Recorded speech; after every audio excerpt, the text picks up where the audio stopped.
What you're hearing there is a multi-part sound on the third wave. I'm Bob Coover with Groove Synthesis, and I'm going to go over a relatively simple concept, but I want to make sure that everybody knows that on the third wave, you've either got 4 parts or you've got 2 parts, and it's important to note what is blinking at you to know what you're actually editing at any given moment on the actual keyboard, because we've got knob per function, but with 4 parts, you got to know what you're doing here. So this particular sound, Aeon Plux, is using 4 parts. I'm going to turn 2 of these off, and now we're down to 2 parts, which is a kind of a sawtooth sound, and you're seeing that you've only got 1 part blinking at you. You want both to blink at you if you want to edit them at the same time.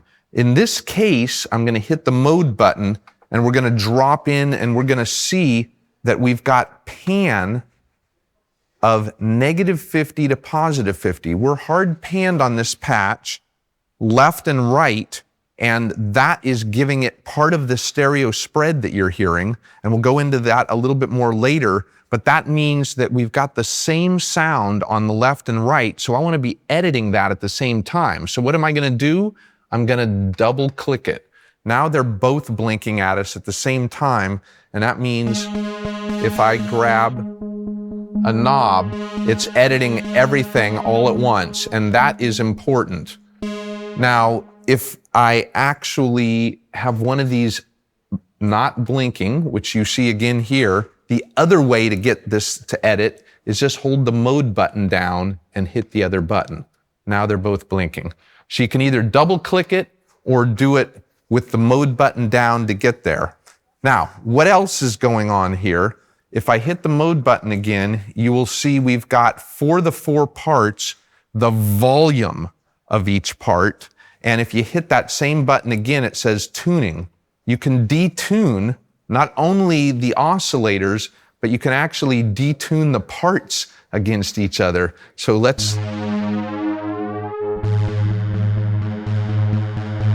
And now it's completely out of tune, but you can also change the tuning per part right there and get an even bigger spread. Now I'm going to go to the other 2 parts that we were listening to and turn these guys off. And you can now hear, this is the other part of that same patch, also in stereo. If we look at the panning, same thing. This part sounds like this. That's the other part of this patch. And again, we've only got 1 blinking. I want to edit both of these. I'm going to hold the mode button, hit the second button. Now they're both blinking. And again, if I change anything, it's changing it on both of the patches at the same time. So let's put the whole thing back together. Whatever you see lit is what you're hearing, but whatever is blinking at you is what you're editing. So we're editing the first 2 parts, but we're hearing all 4. And that's what it sounds like.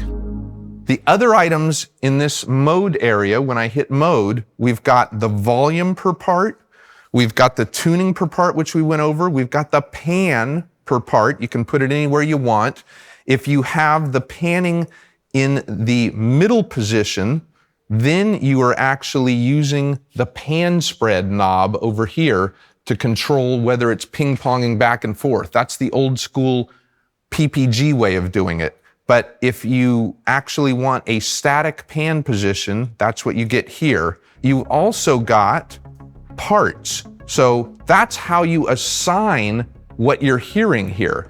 Any program in the third wave has always got 4 parts. You don't have to use all 4 parts, but you've always got all 4 parts, and this is how you would select. So if I wanted to change part 3, let's say, I can change it here, and I'm going to say, hey, I want to pull it from some other program entirely. I want to pull part 3 from program, I don't know, 20. That's how you would do it. Hit copy, and that will then show up now in part 3 of this patch. So that's how you can put anything you want into any part. Now I'm going to take you over to a patch here that actually is using 4 parts independent of each other. We showed you a stack. The blog post will show you how to do a split, but we can also do 4-part multitimbral sequencing or whatever else you want with this. And this is an example of this right here. So each part is its own independent program, and you're hearing what's going on right now here with the sequencing. And there's another piece coming in.